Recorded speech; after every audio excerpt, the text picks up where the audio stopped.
Have you ever watched your entire family turn against you at your own birthday party?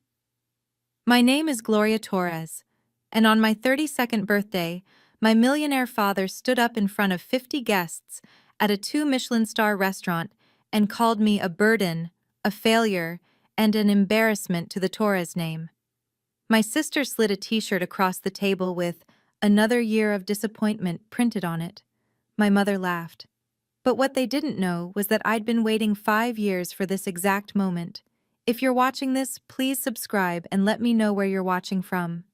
I'm Gloria Torres, and this is the story of how I turned the worst birthday of my life into the best revenge served ice cold. L'Espalier wasn't just a restaurant, it was a temple to wealth, the kind of place where the sommelier wore white gloves and the amuse-bouche cost more than my weekly groceries. Crystal chandeliers cast golden light over tables dressed in Irish linen, and the air carried hints of truffle and privilege. I sat at the center table, the one my father had reserved 6 months in advance. Around me, 50 of Boston's elites sipped Chateau Petrus 1982, $8,000 per bottle, as Dad made sure to announce. Investment bankers, hedge fund managers, tech CEOs. I counted exactly 50 guests, each worth at least 8 figures. My simple black dress, the only one I owned that was appropriate for such occasions, stood out like a sparrow among peacocks. The women wore Versace and Valentino. Their diamonds caught the light with every gesture.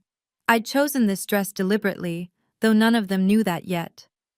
The 12-course tasting menu arrived on Limoges porcelain, each plate a small artwork. Christofle silverware flanked the settings, heavy and ornate. The waiter explained each course in reverent tones.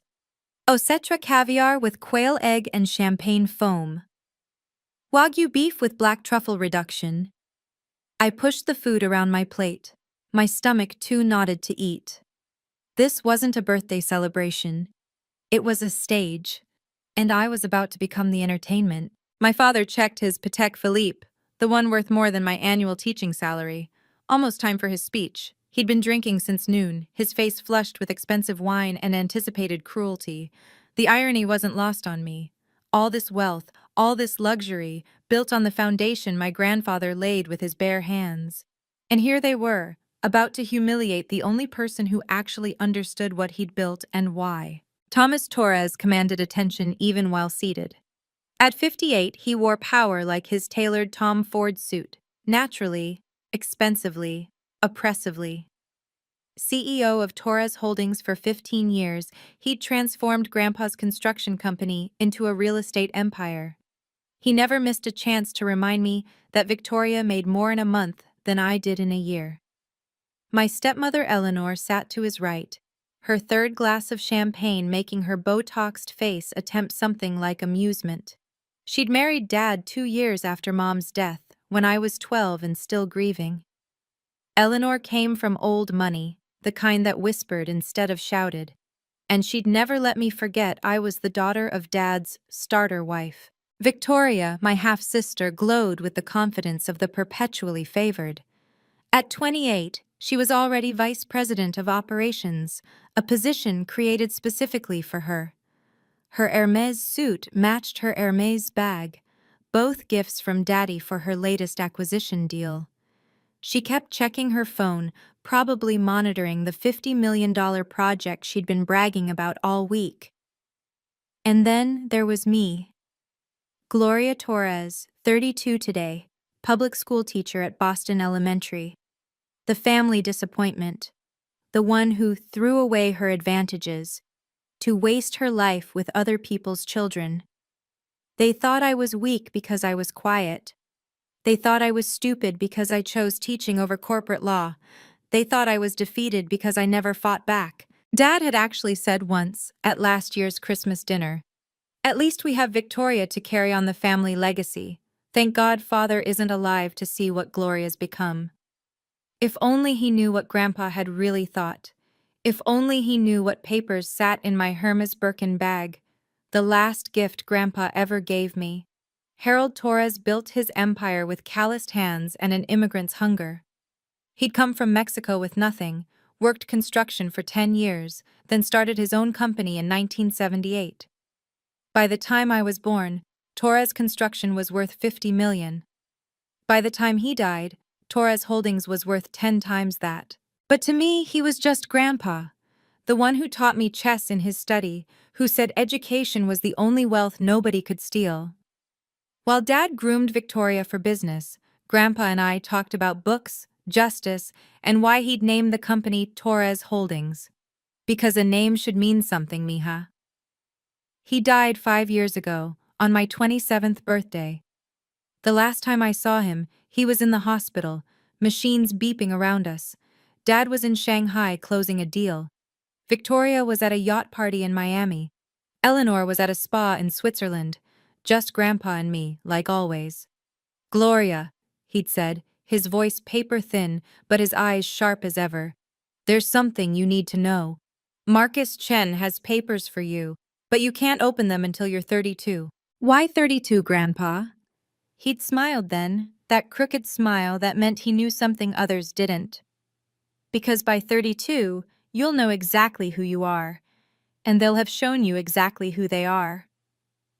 The Hermes Birkin bag arrived a week after his funeral, delivered by Marcus Chen himself.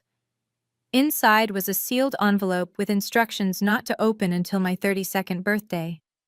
But Marcus had winked when he handed it over. Your grandfather was a smart man, Gloria. He saw everything. The bag sat in my closet for 5 years, waiting. Like me. Watching my family reveal themselves, insult by insult, humiliation by humiliation. 5 years of family dinners where my teacher's salary was the punchline. 5 years of Victoria's promotions celebrated while my Teacher of the Year award was met with participation trophy jokes. 5 years of Eleanor suggesting I was still single because successful men want successful women. Every insult, every humiliation, I filed them away like evidence.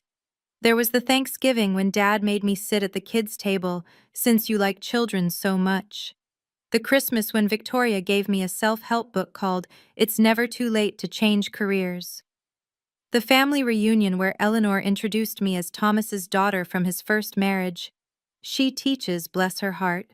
Marcus Chen called me every 6 months, always the same message. Just checking in, Gloria. Remember, patience is a virtue. He couldn't tell me what was in the envelope, but he'd hint. Your grandfather spent 2 years setting things up. He wanted to make sure everything was ironclad. I started noticing things. How Dad's signature was on every major decision, but Grandpa's trust controlled the shares. How Victoria's name was on the executive roster, but not the ownership documents. How Eleanor spent money that wasn't technically hers. The hardest part was staying silent when Dad would lecture me about contributing to society in meaningful ways, while charging his clients millions for buildings that would sit empty. Or when Victoria would mock my classroom supplies, while expensing $10,000 dinners as client development. I counted down days on a calendar hidden in my closet. 1,825 days. 1,500. 1,000. 500. 100. 10. Today. My 32nd birthday. The day Grandpa's patience would become my power. The day 5 years of strategic silence would end with words that would change everything. The champagne in my glass felt heavier than lead. Almost time. The 6th course arrived. Lobster thermidor with microgreens I couldn't identify. Around me, conversations flowed about acquisitions and IPOs, the casual wealth speak that excluded me as effectively as a foreign language. Not one person had wished me happy birthday. The Waterford acquisition is performing beyond projections, Victoria announced to the table, her voice carrying that particular tone she used when wanting Dad's attention. 50 million in revenue this quarter alone. That's my girl, Dad beamed, raising his glass toward her. A real Torres, building something meaningful. Eleanor touched his arm. Darling, aren't you going to say something? It is Gloria's event. She said event, like others might say colonoscopy. Soon, he said, checking his watch again. Let everyone finish their course first. The investment banker to my left was explaining cryptocurrency to his mistress. Everyone knew she wasn't his wife. The pharmaceutical executive across from me was on his third story about his son at Harvard Law.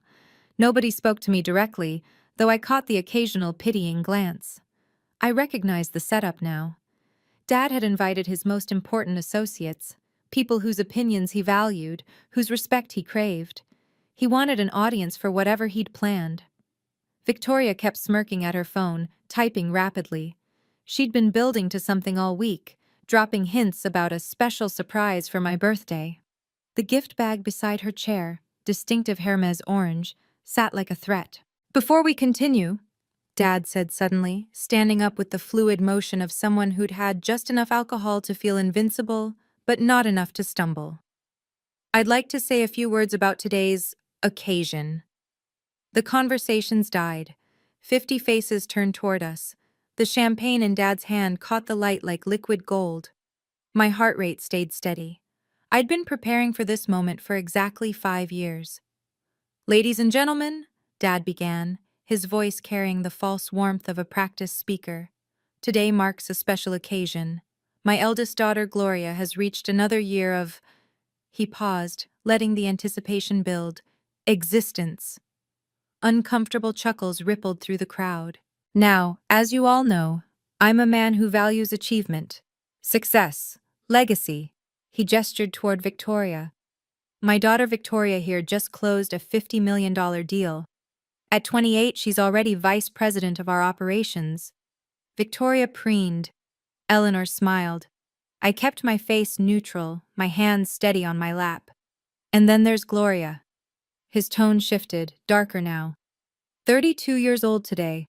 32 years of potential, of advantages, of opportunities. And what does she have to show for it? The room had gone completely silent.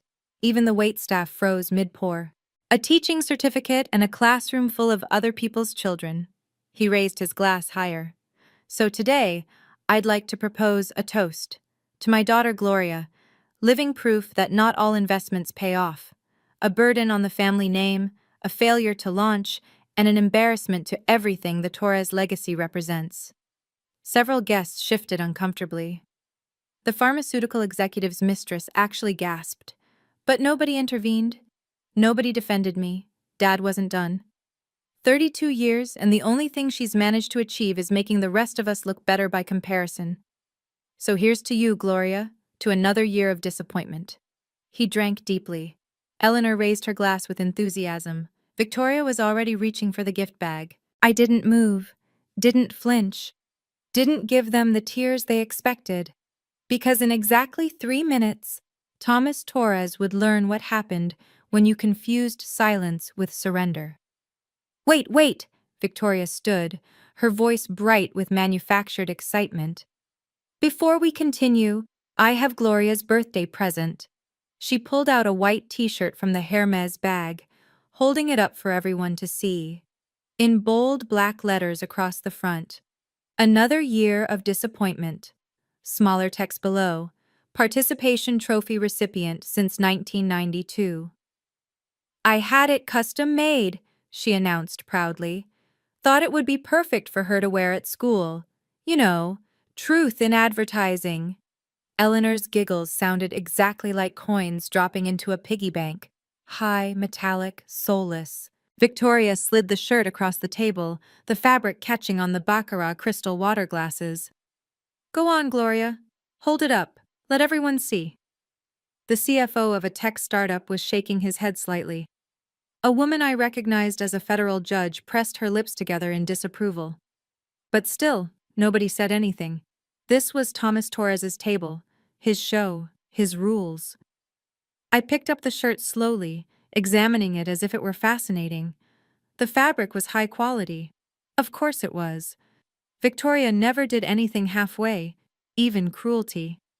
"Thank you, Victoria," I said, my voice perfectly calm. "This is certainly memorable." My hand moved to the Hermes Birkin bag beside my chair, the one Grandpa had given me, though they'd never asked about it. My fingers found the leather envelope inside, the one I'd carried every day for the past week, knowing this moment would come. "You know," I said, standing slowly, deliberately. I should probably say something too. After all, it is my birthday, Dad smirked.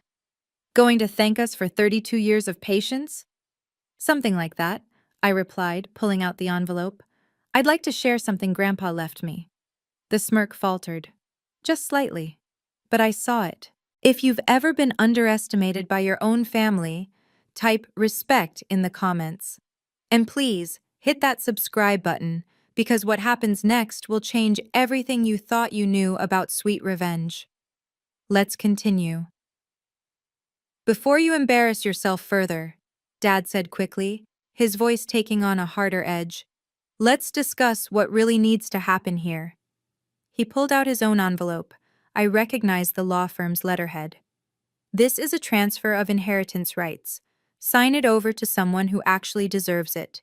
Victoria has the vision, the education, the capability to handle what father left behind.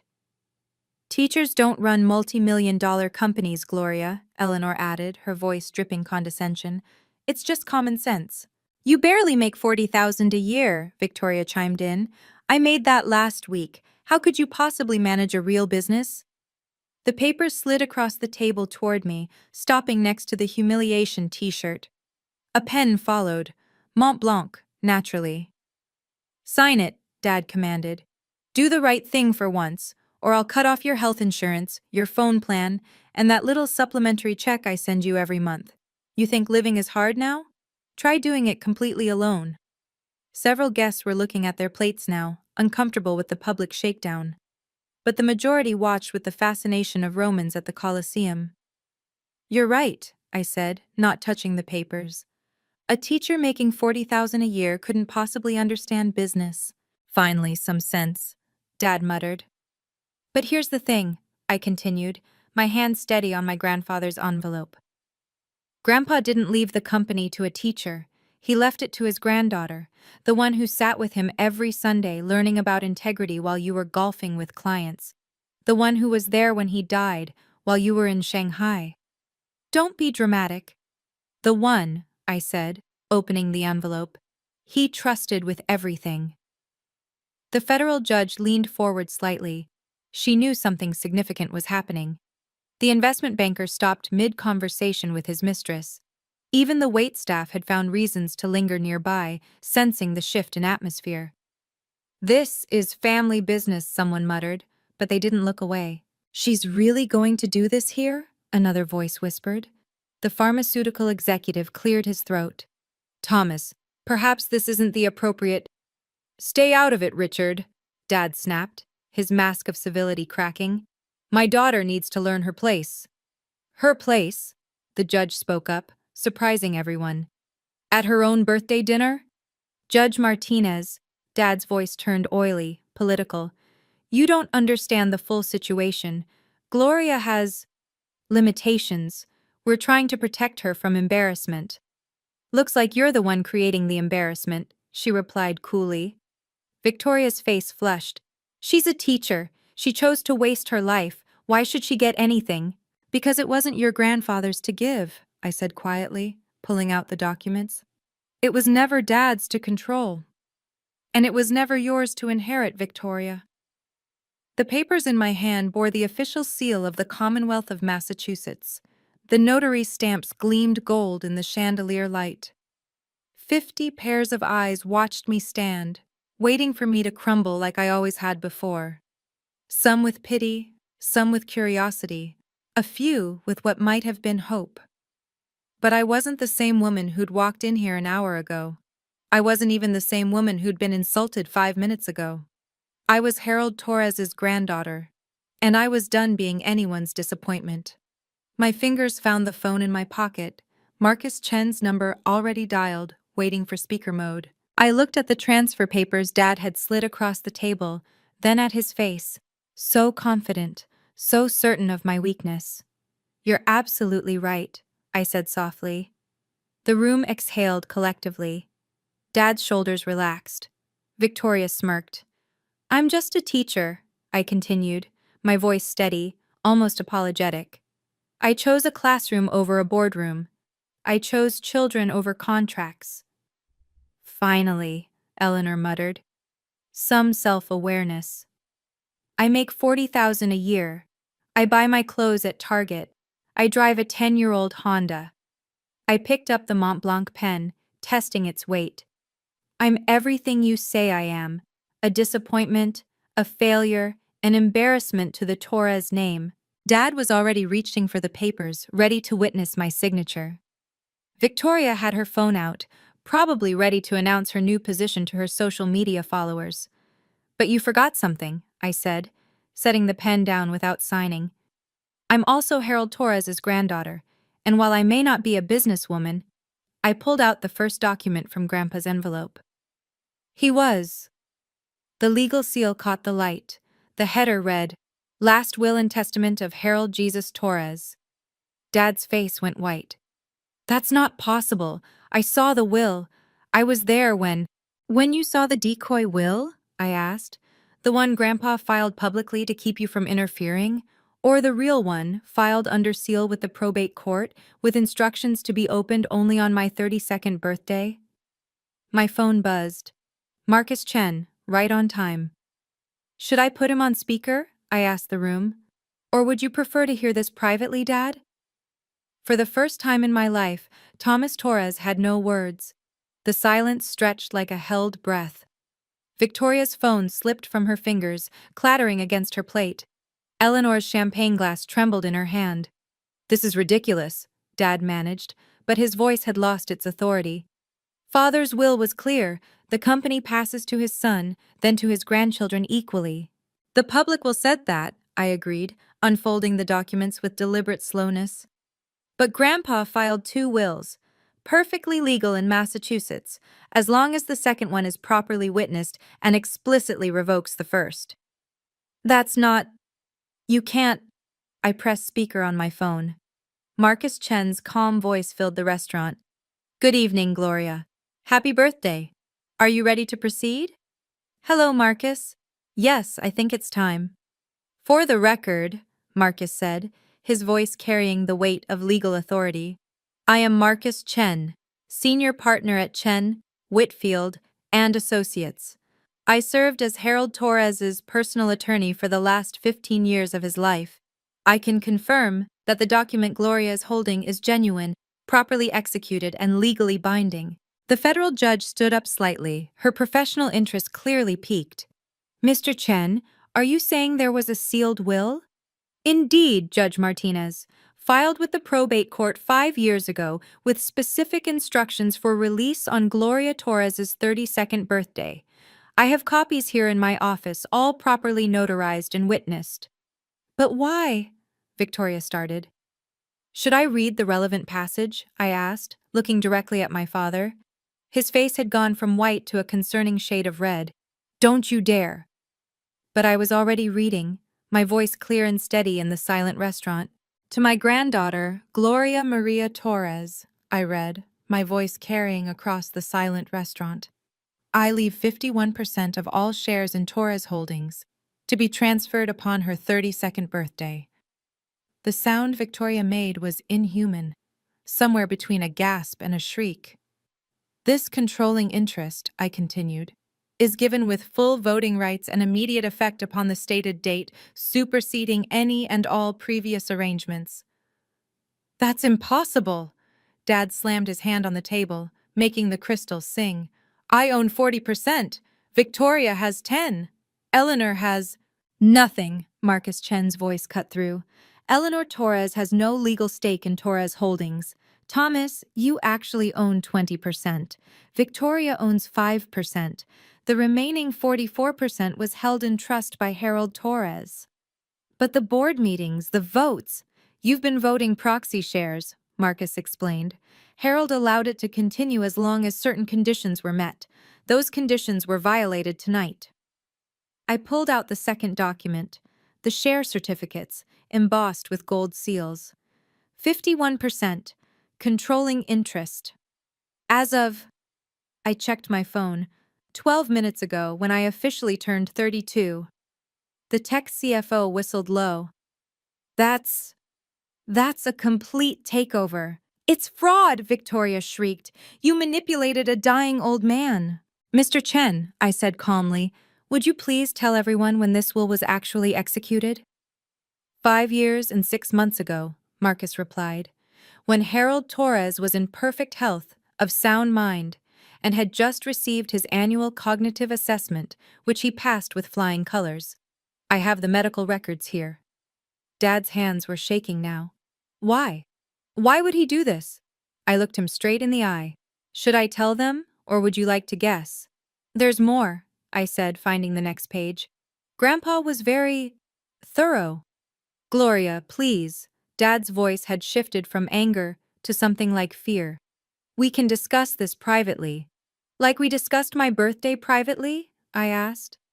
No, I think Grandpa wanted witnesses. That's why he included Clause 7.3. Marcus Chen's voice filled the pause. The behavioral clause. Harold was very specific about that one. I read. Any family member who publicly humiliates, demeans, or attempts to coerce the heir apparent forfeits all executive and board positions within Torres Holdings, effective immediately upon such behavior being witnessed and documented. The federal judge actually laughed, a short, sharp sound of understanding. He knew. Your grandfather knew exactly what would happen. The birthday party, the investment banker breathed. This specific birthday party. He knew they would. Call me a burden? I asked, looking at Dad. A failure? An embarrassment? Yes, he knew. Because you've been doing it for years, but tonight you did it in front of 50 witnesses. You set us up, Eleanor gasped. No, I corrected. Grandpa did, 5 years ago. He knew that by my 32nd birthday, you'd have shown everyone exactly who you are, and you have. The t-shirt, someone whispered. The daughter gave her a t-shirt that said, Another year of disappointment, I confirmed, holding it up. Thank you for that, Victoria. Physical evidence is always helpful. Marcus, Dad said desperately, surely there's room for interpretation? None whatsoever, Marcus replied. In fact, I'm recording this call, as instructed by Harold's will. The behavioral clause is ironclad. As of this moment, Thomas, Eleanor, and Victoria Torres are terminated from all positions within Torres Holdings. You knew, Victoria said, her voice hollow with shock. You've known for 5 years. I've suspected, I corrected. Marcus couldn't tell me the exact contents until today. But yes, I knew Grandpa had made arrangements. Every family dinner, Dad said slowly, the truth dawning on his face. Every insult, every time you were documenting it. I pulled out my phone, opening a folder labeled Evidence. Screenshots of texts, emails, recordings of voicemails. 5 years of carefully preserved abuse. December 15th, 2020, I read. Dad's text. Don't embarrass us by showing up to the gala. Nobody wants to explain what you do for a living. March 3rd, 2021. Victoria deserves the family heirlooms. You wouldn't appreciate them anyway. July 18th, 2022. Voice message from Eleanor. Maybe if you'd made something of yourself, you'd have a husband by now. The pharmaceutical executive's mistress had her phone out, recording everything. Several other guests did too. This would be all over Boston society by morning. But the best part, I continued, is that Marcus wasn't my only witness. Margaret Stone, would you like to stand up? The CFO of Torres Holdings rose from a corner table where she'd been sitting quietly. I've been documenting everything for 3 years, at Harold's request before he died. He asked me to protect Gloria when the time came. Who else? Dad demanded. Who else was in on this? The entire accounting department, Margaret said simply. The legal team, most of the senior management, we've all been waiting for Gloria to turn 32. You conspired. We followed Harold Torres's legal instructions, Marcus corrected. Everything has been done by the book. 3 law firms have reviewed these documents. They're bulletproof. Can you guess what Gloria says next? Comment below with your prediction. If this story resonates with you, please share it with someone who needs to hear that patience and preparation beat revenge every time. Now, let's see how this birthday party ends. I stood fully now. my voice carrying the authority I'd hidden for 5 years. Effective midnight tonight, in 8 minutes, Thomas Torres, you are terminated as CEO of Torres Holdings. The room erupted, guests gasped, phones appeared, and Dad shot to his feet. You can't. Eleanor Torres, you are terminated from the board of directors and banned from all company properties. I turned to my sister. Victoria Torres, you are terminated as Vice President of Operations. Your termination letters will be delivered Monday morning, but your access badges have already been deactivated. This is insane, Victoria screamed. I built the Waterford project. I brought in $50 million in revenue. You worked here 5 years, I corrected. Grandpa built this company in 1978 with his bare hands. You inherited a position. I inherited the company. Security, Dad bellowed. Where's security? You mean my security? I asked. Margaret Stone raised her hand, and 3 uniformed guards entered the restaurant. I hired them this morning. Gentlemen, please stand by. The Torres family will be leaving shortly. The federal judge was openly smiling now. Several other guests applauded softly. The tide had turned completely. Mr. Chen, I said to the phone, please confirm the board meeting scheduled for Monday. 9 a.m. sharp, Marcus confirmed. The agenda includes appointing Gloria Torres as CEO and restructuring the entire executive team. We have quorum without the terminated members. You planned this, Dad said, his voice broken. My own daughter planned this. No, I said quietly. Grandpa planned this. He knew exactly what you were, Thomas. A bully who confused cruelty with strength. He knew you'd destroy me publicly if given the chance. So he gave you the chance and the consequences. You can't do this! Victoria lunged across the table, trying to grab the documents from my hands. I've worked my entire life for this company. Security stepped forward, but I raised my hand to stop them. Let everyone see who Victoria really was. 5 years, I said calmly as she clawed at the papers. You've worked here 5 years. I've been a Torres for 32 years. I closed the Waterford deal. I brought in the Singapore investors. You lied on the Waterford reports, Margaret Stone interrupted. We have the real numbers. The project is hemorrhaging money. You've been hiding losses for 2 years. Victoria froze, her face draining of color. What? Dad turned to her. Victoria, what is she talking about? It's nothing, Daddy, just temporary cash flow issues. Fraud, Margaret said simply. Securities fraud, to be specific. Gloria could file charges, but she's chosen not to. Yet. Victoria's hands dropped. The fight went out of her like air from a punctured balloon. Sit down, Victoria, I said quietly. You're making a scene. She laughed, a bitter, broken sound. A scene? You just destroyed our entire family in front of 50 people and you're worried about a scene? I didn't destroy anything, I replied. I just stopped letting you destroy me. She grabbed a glass of wine and threw it at me. The burgundy liquid splashed across my simple black dress, dripping onto the pristine white tablecloth. The restaurant gasped collectively. I didn't flinch. Security, please help Ms. Torres gather her things. She's leaving. As the guards approached, Victoria's bravado finally cracked. Please, she whispered. Gloria, please. We're sisters. No, I said simply. We never were. I'll sue you, Dad said, his voice low and dangerous. I'll take this to every court in Massachusetts. This won't hold. You manipulated a sick old man. Thomas, Marcus Chen's voice cut through his threat. I'd be very careful about making accusations you can't support. Harold Torres was examined by 3 independent physicians before executing this will. Would you like me to read their statements? This is coercion. Entrapment. It's neither, Judge Martinez spoke up. I've been watching this very carefully, Mr. Torres. What I've witnessed is a lawful transfer of inherited shares with clear documentation of the behavioral violations that triggered the employment termination clause. You're taking her side? I'm stating legal facts. The judge's voice was ice. And frankly, after watching you humiliate your daughter at her own birthday party, I'm not surprised your father took these precautions. Dad turned desperately to the other guests. Richard, tell them! You've known me for 20 years. Tell them this isn't right! The pharmaceutical executive looked away. Tom, you just called your daughter a failure in front of everyone. You made your bed. Jacobson, you're my lawyer. Not anymore, the man said quietly. Conflict of interest.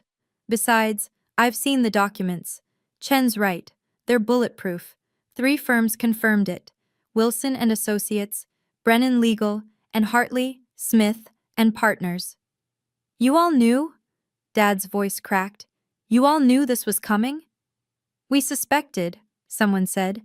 Harold Torres was a smart man. He wouldn't leave his company to someone who treats family like you do. Dad sank into his chair, suddenly looking all of his 58 years. 30 years. I gave 30 years to that company. And Grandpa gave 50, I reminded him. The difference is, he built it with love. Eleanor had been silent since the revelation, but now she stood, her designer dress rustling like money. Her makeup, so perfect an hour ago, was running in small rivers down her Botoxed face. Gloria, sweetheart, she began, her voice syrupy in a way I'd never heard before. We're family. I'm your stepmother. I raised you. You moved in when I was 12, I corrected. You sent me to boarding school at 13. You forgot my 16th birthday. You tried to exclude me from my own father's wedding. Which part was the raising? I was young. I didn't know how to be a mother. You were 35. You had a child. You just didn't want someone else's. She moved closer, reaching for my hands. I stepped back. Please, she whispered, loud enough for everyone to hear. Where will I go? This is my home, my life. You have a trust fund worth $8 million from your first husband, Margaret Stone announced. Public record. You also own property in Beacon Hill, Martha's Vineyard, and Aspen. You'll be fine. Eleanor's face transformed from pleading to vicious in an instant. You little... Careful, I warned. Anything you say now can be used in the divorce proceedings. What divorce? She shrieked. I looked at Dad. You didn't tell her? The prenup she signed has a morality clause. Publicly humiliating family members voids spousal support. You did that tonight when you laughed at Victoria's t-shirt gift. Dad's lawyer, former lawyer, can confirm. Jacobson nodded reluctantly. It's true. The prenup is very specific. Eleanor turned on Dad. You said the prenup was standard. You said... Family doesn't call family a burden in public, Eleanor, I said quietly. Or laugh when they do. I picked up my champagne glass, still full, untouched throughout dinner. The room fell silent, waiting. Torres Holdings was built on a foundation of hard work, integrity, and respect, I began. My grandfather came to this country with nothing and built something extraordinary, not because he was cruel or clever, but because he understood that business is about people. I looked around the room, making eye contact with each guest. Effective Monday, Torres Holdings will establish the Harold Torres Education Foundation. 10% of all profits will fund scholarships for first-generation college students. Children of our employees will receive full tuition to any state school. Several people nodded approvingly. The federal judge raised her glass slightly. The executive team will be restructured based on merit, not nepotism. Margaret Stone will serve as interim CFO. The board will include at least 40% women and 30% people of color, reflecting the community we serve. You're destroying everything I built, Dad protested. No, I said firmly. I'm honoring everything Grandpa built. You forgot that Torres Holdings was never about holdings. It was about the Torres name meaning something. I turned to the security guards. Please escort the former executives out. Their personal items will be sent to them. As they stood, I added, one more thing. Any current employee who's been harassed, belittled, or discriminated against under the previous leadership should contact HR. We'll be conducting a full review. The teacher is now your CEO, Victoria spat as security guided her toward the door. Yes, I said simply. The teacher who understands that true power isn't about tearing others down. It's about building them up. Something Grandpa knew. Something you never learned. The room erupted in applause.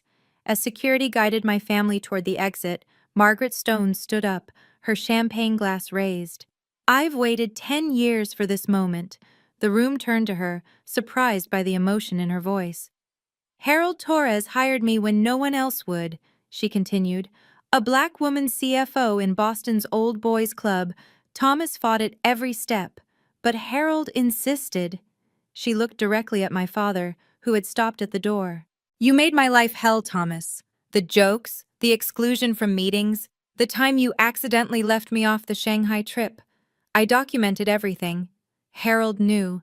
He asked me to stay, to wait, to watch over Gloria when the time came. You conspired? I survived, she corrected. And I wasn't alone. One by one, 12 other executives stood up around the restaurant. I recognized them all. Department heads, senior managers, people who'd been with the company for years. We've all been waiting, said Robert Kim, head of development. Harold asked each of us personally to protect the company's true values until Gloria was ready.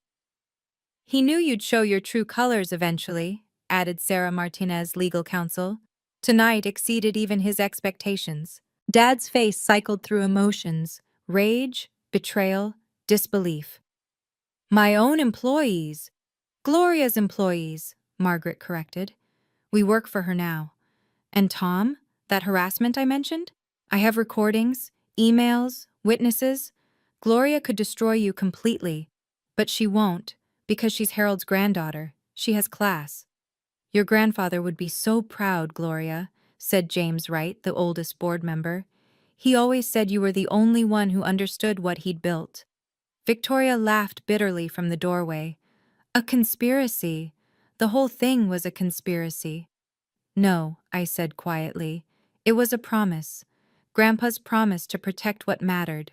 Before security could fully escort them out, Richard Steinberg, our largest investor, stood up. Ms. Torres, Gloria, I want to be the first to congratulate you on your new position. He walked over and shook my hand firmly. Torres Holdings has been stagnant under your father's leadership.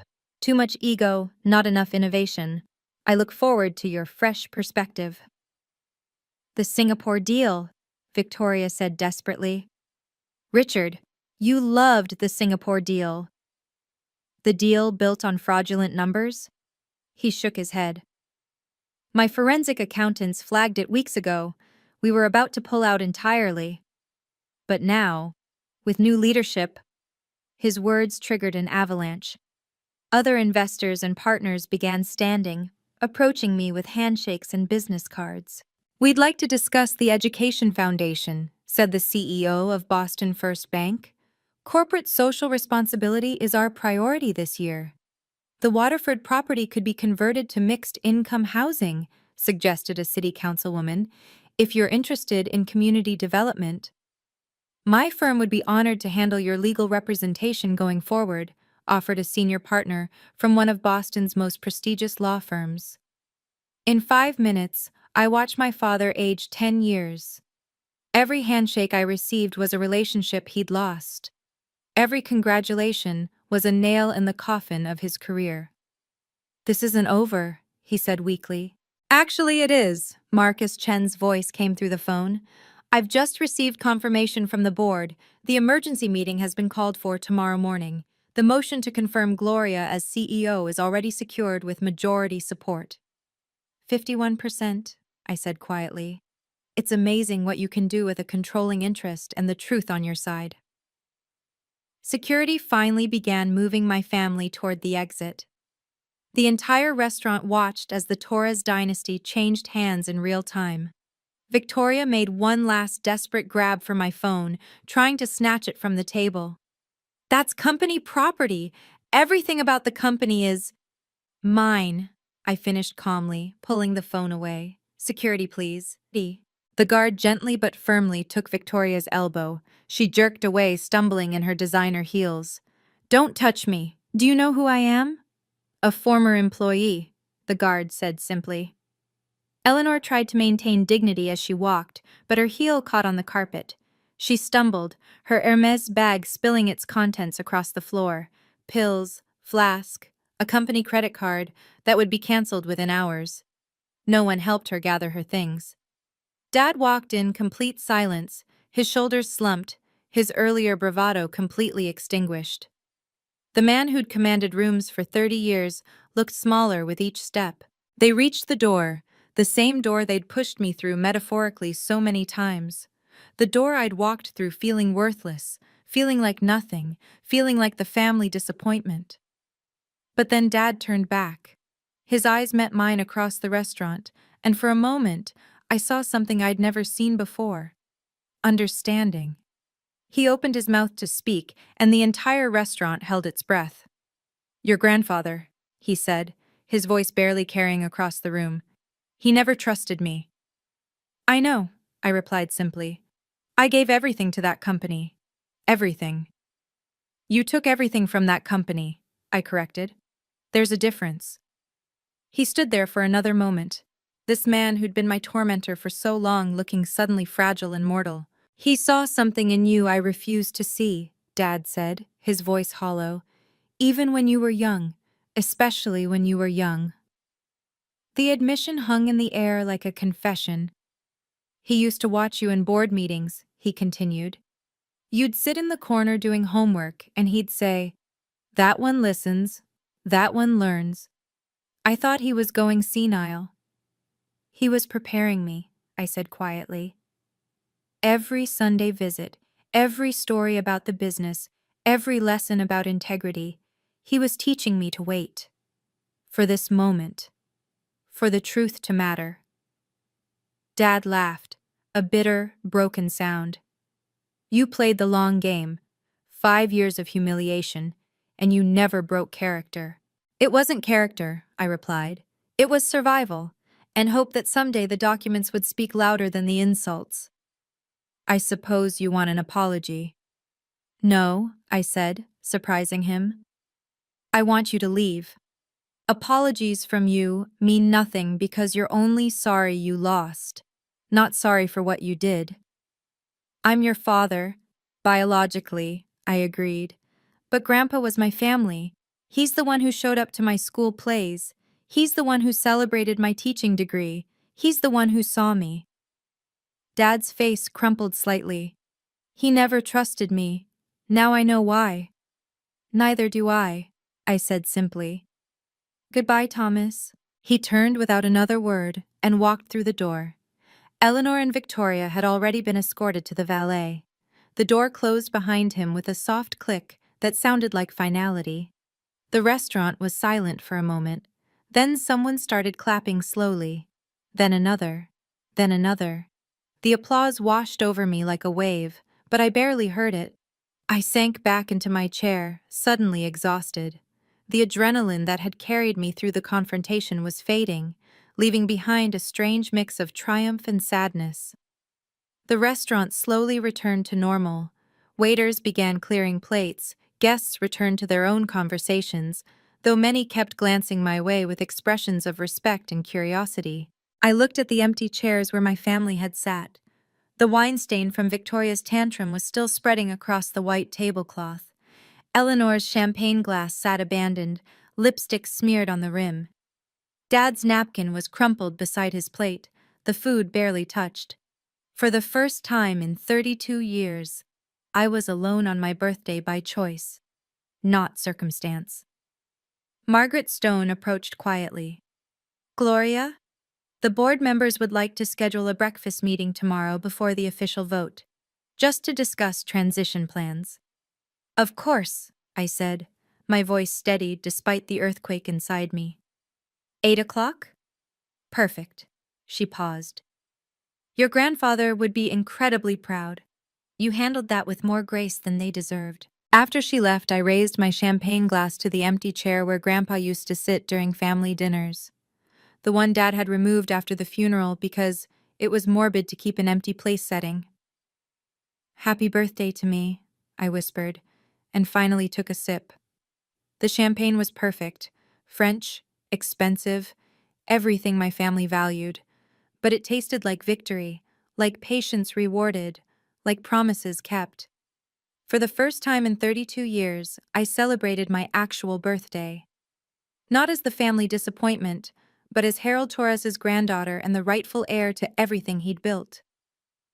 The next morning, I arrived at Torres Holdings at 7 a.m. The security guard did a double take when I swiped my new executive access card. "Ms. Torres! I mean CEO Torres?" "Just Gloria is fine, William," I said, reading his name tag. "How long have you worked here?" 15 years, ma'am. Your grandfather hired me." "Then you'll remember his rule about first names." He smiled, the first genuine smile I'd seen in this building directed at me. "Yes, ma'am, Gloria." He said titles are for people who need them. The executive floor felt different without the weight of judgment. My father's office, my office now, still smelled like his cologne and disappointment. I opened every window. My phone had been buzzing all morning, 300 emails, 50 texts, 20 voicemails. The business world moved fast when power changed hands. One email stood out. From Victoria. "Please, Gloria, I have nothing. Dad won't answer my calls. Mom, Eleanor, is leaving him. I'm sorry for everything. Please." I didn't delete it. I didn't respond either. Boundaries don't require cruelty, but they do require consistency. Margaret arrived at 7:30 with coffee and files. "The forensic audit of Victoria's projects is worse than we thought. She's been hiding losses for 3 years. We're looking at 50 million in overstatements. Criminal charges? We could pursue them?" I thought about it. "No, but make sure the board knows. And the investors. Natural consequences are enough. Your father has been calling board members all night. No one's taking his calls." "He'll learn," I said, looking out at the city Grandpa had helped build. Sometimes, the most powerful thing you can do is nothing at all.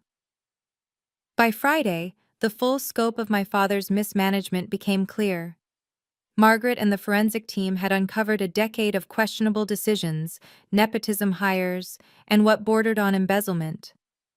$10 million, Margaret reported in our morning meeting, redirected to shell companies owned by his golf buddies, all technically legal but ethically bankrupt. And Victoria's projects? Every single one is underwater.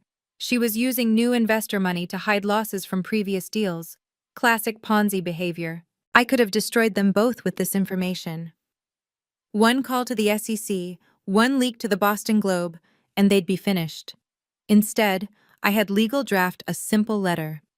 Torres Holdings will not pursue criminal or civil action regarding past financial irregularities, provided all company property is returned and no attempts are made to interfere with current operations. "You're letting them off easy," Margaret said. "I'm letting them go," I corrected. "There's a difference." Eleanor had already fled to her mother's estate in Connecticut. The divorce papers were filed within 72 hours. Apparently, she'd been planning her exit for years, but stayed for the money. The employees, meanwhile, were transforming. People who'd been silent under my father's regime started speaking up in meetings. Ideas that had been dismissed were being revisited. The woman who cleaned the offices, Maria, stopped me in the hall. "Your grandfather would be so happy," she said in Spanish. "He always said you were the special one." "He said that about all his grandchildren," I replied in Spanish, surprising her. "No," she said firmly, "only you. He said you had the heart for this." I kept teaching one class at the elementary school. Some things money can't replace. The first monthly board meeting was scheduled for exactly 30 days after the takeover. I walked in to find every seat filled, and not one familiar family face among them. "Stock price is up 15%, Margaret announced to the room. "Best single-month performance in 5 years. Employee satisfaction scores," Robert Kim added, "are at an all-time high. We've received over 200 internal applications for the new positions created by the restructuring." And the Education Foundation? I asked. Fully funded and operational, Sarah Martinez replied. 100 scholarships awarded to employees' children for the fall semester. Full tuition to any state school as promised. Judge Martinez, who'd joined our board as an independent director, smiled. The press is calling it the Teacher's Revolution. Forbes wants an interview. No interviews yet, I decided. Let the work speak first. After the meeting, I walked through the building, something my father never did. I knew every employee's name within 2 weeks, their kids' names within 3, their dreams within 4. The company my grandfather built was never about the buildings or the deals. It was about the people who built them.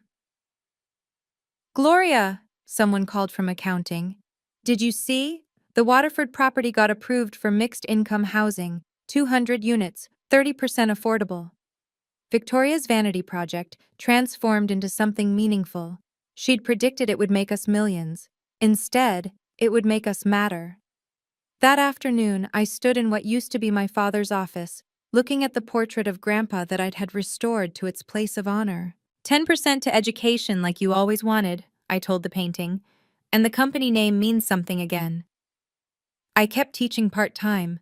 Some things money can't replace. 6 weeks after the takeover, Victoria texted asking to meet. I chose a small cafe in Cambridge, neutral ground, public enough for safety, quiet enough for truth. She looked different. The designer clothes were gone, replaced with off-the-rack professional wear. The entitled gleam in her eyes had dimmed to something almost humble. You look well, she said carefully. I look the same as always. You just never looked before. She flinched but nodded. I deserve that. What do you want, Victoria? A job, she said quietly. Any job. I've applied everywhere. No one will touch me after what happened. Natural consequences. I know what I did was wrong. Do you? I interrupted. Or do you just know you got caught? She was quiet for a moment, stirring her coffee. Grandpa always loved you more. He loved us equally. You just loved money more than you loved him. That's not... She stopped, reconsidered. Maybe that's true. He tried to teach me about integrity, but Dad always said, Dad was wrong about everything that mattered. I know that now. She looked up at me, and for the first time in years, I saw the little girl who used to be my sister before ambition poisoned her. I'm 28 years old and I don't know who I am without the company. Then figure it out, I said simply. That's what I did for 32 years while you all told me I was nothing. Will you ever forgive me? Maybe, when you understand that forgiveness isn't about getting your old life back. I stood to leave, then paused. I'll hire you back when you remember why Grandpa started this company. Not for money or power, but to build something that helped people build their lives. 6 months later, I stood before 200 employees at our first all-hands meeting under new leadership. The conference room was packed, with people video calling in from our satellite offices. Torres Holdings was built on a simple principle, I began. That business is about people, not profits. My grandfather knew that. Somewhere along the way we forgot. The room was silent, attentive in a way they'd never been for my father's speeches. We've returned to those principles. The Education Foundation has funded 300 scholarships. Our affordable housing initiative has created homes for 500 families. Our stock price has increased 40%, proving that doing right is good business. Applause rippled through the room, genuine and warm. But this isn't about revenge or vindication. It's about understanding that respect isn't inherited or demanded, it's earned and enforced. Documents don't lie, even when people do. And sometimes, the quietest person in the room is the one holding all the cards. After the meeting, I returned to my office, redecorated now with pictures from my classroom, awards from my students, and Grandpa's portrait watching over it all. My phone buzzed. A text from an unknown number. This is Dad. Congratulations on the Forbes article. Your grandfather would be proud. I didn't respond. Some bridges, once burned, light the way forward instead of back. That afternoon, I taught my third-grade class. We were studying patience, how plants grow slowly, invisibly, underground, before suddenly breaking through into the light. Sometimes, I told them, the most important growth happens where nobody can see it. And then one day you bloom and everyone wonders how it happened so fast. Did you have to wait to bloom, Ms. Torres? Asked one student. 32 years, I said. But it was worth it. If Gloria's story resonated with you, please subscribe and share this with someone who needs to remember their worth. Comment below. Have you ever had to set a hard boundary with family? I read every comment and your stories inspire me. Check out my next video about a woman who discovered her husband's affair at their anniversary party. Until next time, remember, document everything and know your worth.